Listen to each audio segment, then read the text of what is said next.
Okay, so I'm about to board. I got about 5 minutes before boarding, and I wanted to make a little intro video with preliminary thoughts. But I think the reality of the situation is that I'm at a loss for thoughts right now. I don't. I think a lot of the trip is I don't really know what to expect, and I know this is going to be a really powerful trip. I know that this, I expect it's going to be life changing and perspective shattering in a lot of ways. I really don't know what to expect. Goodbye. Thank you. You're welcome. Goodbye now. Blessings. Goodbye.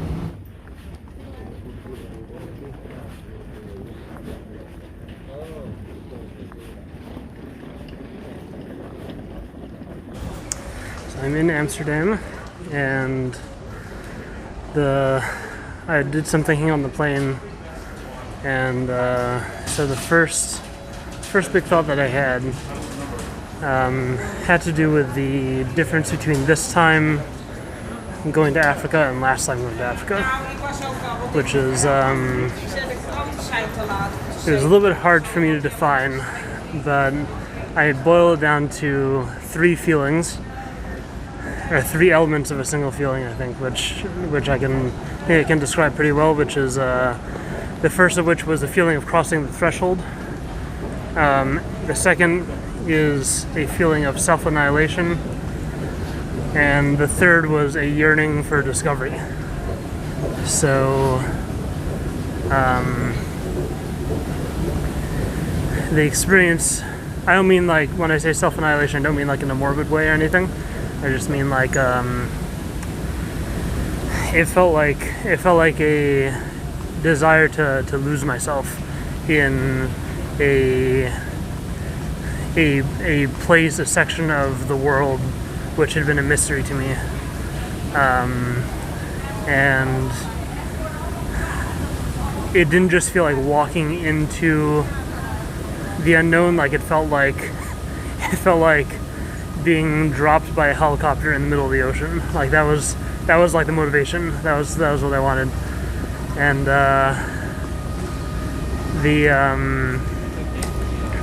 I think, or another thing that I thought to compare it to is like, it felt like, because I remember I was on the airplane. I was looking out. I was looking at the flight map, and I was seeing myself go into this place that, like, for Americans, then it's you are cut off from this place. You have no way of knowing what's actually going on there. And I was going to Kenya at the time, and I was going into the middle, like right into the middle of it.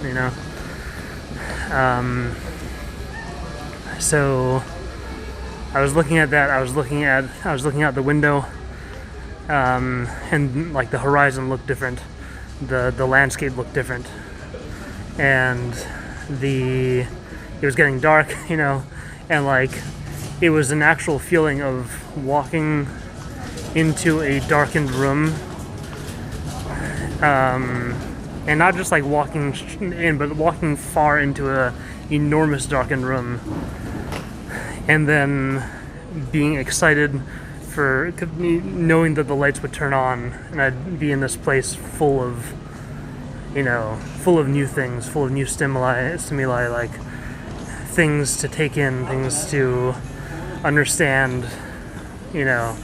Like it's a lot different. Like when you're reading a book or something like that, you read a book and you start at the beginning, and like with this, then it's like just not even immersing yourself, but suddenly being immersed.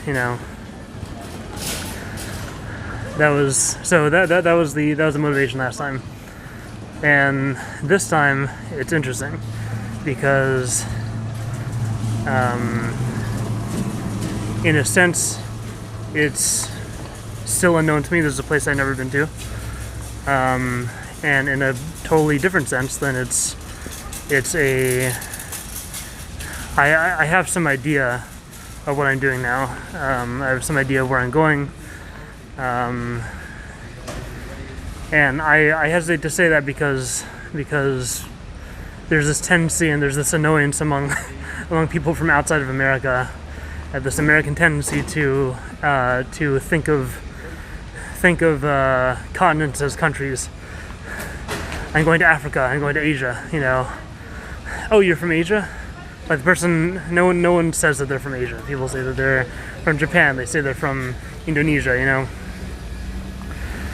So have I been to Africa? Yeah, but there's 54 countries in Africa, and you know I have some inkling of what goes on in some of these places.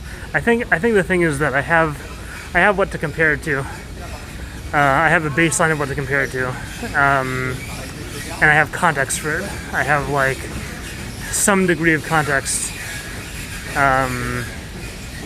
whereas on the first trip I had no context. But it does feel like I'm going back to the room. I'm going back to the enormous room, and the lights are on. The lights are already. I've been in the room with the lights on before, and I'm going back to see new things that I haven't seen, new parts of this place that I haven't seen. You know. So yeah, so that was the first thought that I had. I don't know if you can hear the screeching of this. I'm gonna reverse directions, walk the other way.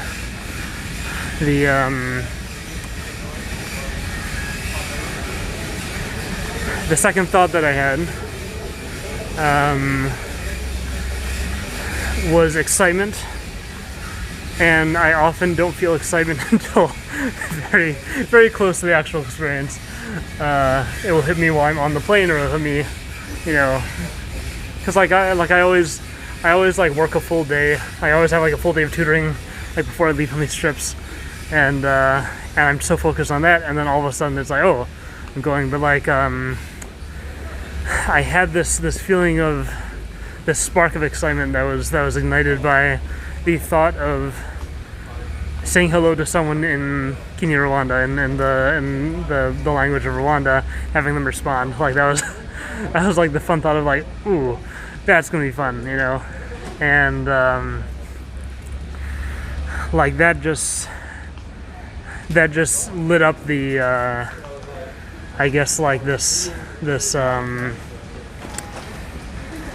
I guess the rest of the yearning that I have, you know, that like I'm about to go into a place where like it's like I'm about to be placed in front of a plate full of food, and I get to consume it all, you know, like that's the feeling that I have. I'm about to be thrust into food for my curiosity, and things to discover, and things to learn, and things to just take in, and I get to take that all in the whole week, the whole month, you know. And like it's like when I was thinking about that metaphor, I was thinking about like the I guess the idea of it, which is of like suddenly, it's always like this feeling for me that I like, of like suddenly then this is my situation, you know. And part of that I think is this idea of going into a story midway while the story is already happening, being plunged into the middle of the action, you know, and like that's something like that in fiction, you know, that's something that I really like also. And it, you know, it's the same, the same affinity that I have with travel, that suddenly I am placed into this environment where things are happening and things have been happening, you know, and I have to figure out what's going on. And I have to hitch myself to this, you know, to this storm of events, all of which are unfamiliar to me, you know. This area is getting a little more crowded. But like that feeling of being swept up in a new place, not just being in a new place, but being swept up in a new place, like that's something, you know, that's something that I love, and that is, you know, that's really my motivation. That's like what I really think. Like whenever I hear people say like why does it have to be these places, you know? Because like most people go to like Europe or Florida or something like that, and like there's no new story that you are experiencing there. That's all part of the story of, if it's your country, it's your country, or if it's, you know, the West is all one story. You know, the ocean in between doesn't matter. America is part of the same story as Europe, and they have their own strains. You know, but you know it's different when you're going to like an African country, you're going to like an Asian country or something like that. That's like your part of, you know, especially you know, you go to some place which is in the developing world. That is a new story. That is something which, especially, you know, like if you never experienced it before, you know, when I never experienced it before, is, you know, it's these people building their nation. You know, that is something which that's something which, you know, as an American, like I had no sense of, had no experience with, you know. So yeah, I mean it also made me think about what bothers me when people say like why can't you read, you know, why do you have to go to these places? I could just look at pictures, I could just watch a video, I could read a book, you know. But like there's a difference between there's a difference emotionally, but there's also a difference in terms of what you take in, and how the knowledge presents itself to you, which impacts what the knowledge is.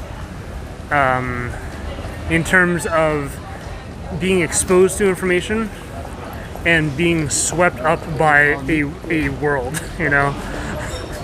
When you go to, like, when I really feel like when I go to these places, then I am swept up by their world. I am hitching, you know, like I said, like I'm hitching myself to the storm, and I'm trying to take it all in, and it's you know, I can't be a part of it, you know. I'm not from that world, you know, but I am briefly along for the ride.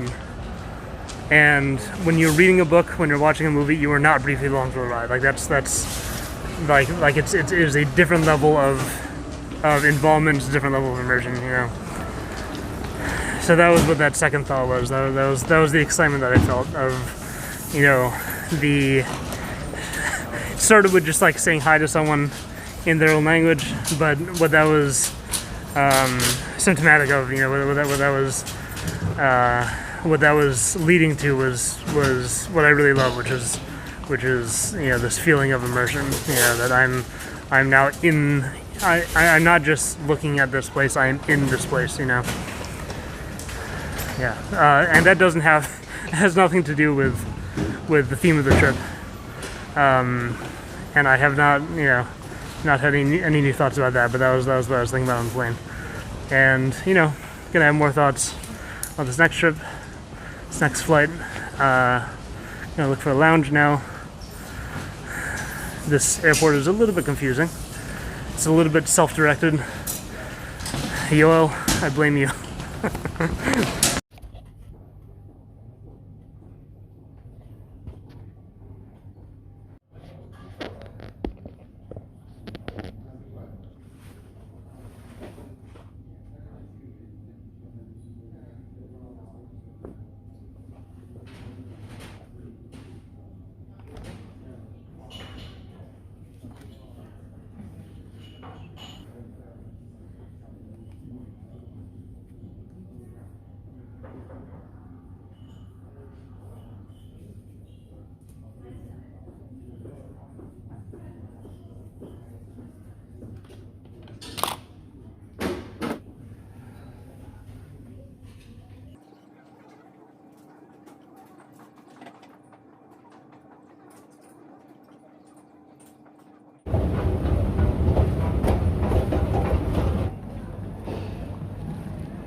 Okay, so before I go to my gate, then this is what I have to take care of.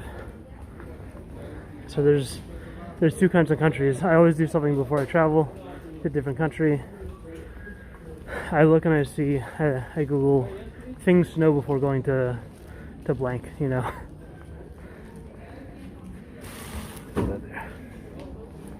Things to know. So some countries, one type of country, things to know. First item on the list: the history of this country is incredible. Don't miss out on the food.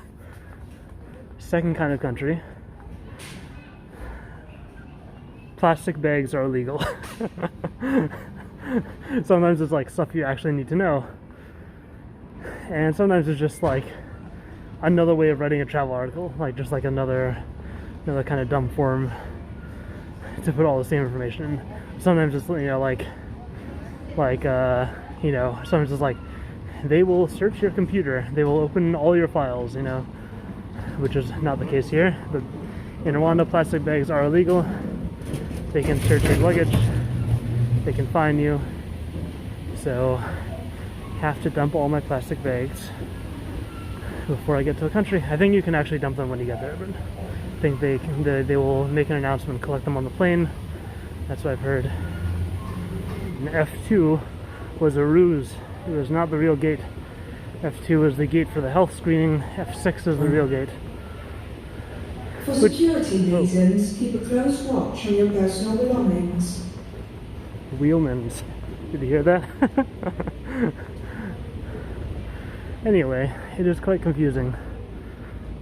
They say boarding time was 10:15 at gate F2, and then health check took like 10 minutes. So I assume all those people over there are from high flight. Looks like a full flight. We shall see. And I don't think they actually checked the temperature thing. They just made sure we had a sheet saying that we went to the temperature station.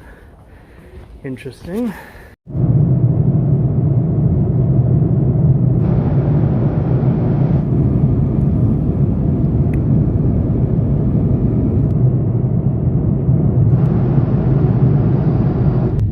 Cabin crew, take your seats.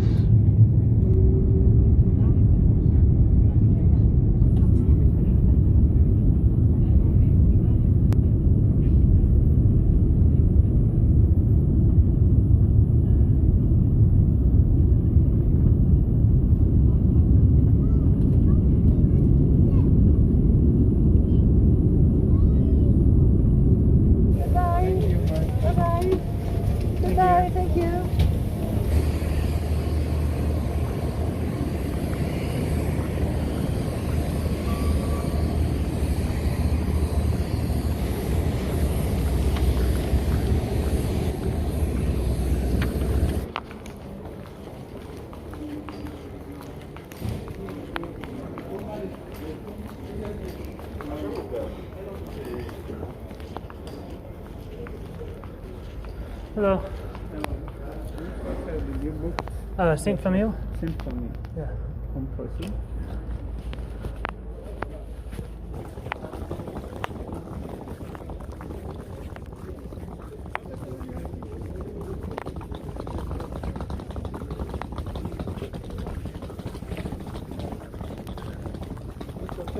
Saint Famille? Saint Famille. Badri. Saint Famille? Muraho.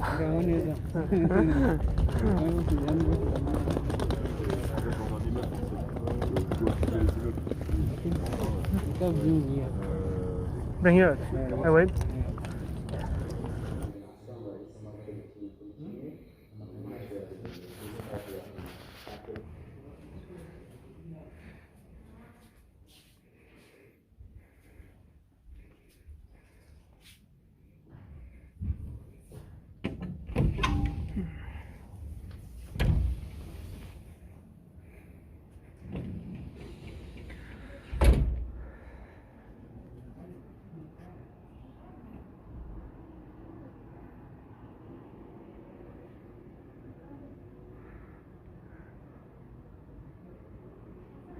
Welcome to Rwanda.